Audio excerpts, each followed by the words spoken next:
एक शख्स की तबीयत नासाज हुई। वो तबीब के पास गया और कहा कि मुझे दवाई बना के दो।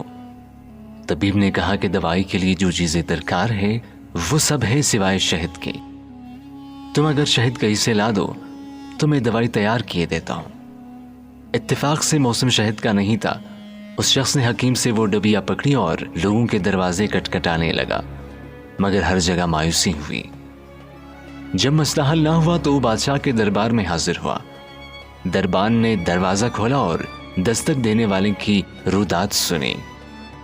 उसने वो छोटी सी डबिया दी और कहा कि मुझे इसमें शहद चाहिए। दरबान ने कहा, आप तशरीफ रखिए, मैं बादशाह से पूछ के बताता हूं। दरबान वो डबिया लेकर बादशाह के सामने हाजिर हुआ और अर्ज किया कि बादशाह सलामत, एक साइल को शहद की जरूरत है। बादशाह ने वो डबिया ली और एक तरफ रख दी और दरबान को कहा कि 3 डबिया शहद के उठा के इस साइल को दे दिए जाए। दरबान ने कहा, हुजूर, इसको तो थोड़ा सा शहद चाहिए, आप 3 डबिया क्यों दे रहे हैं?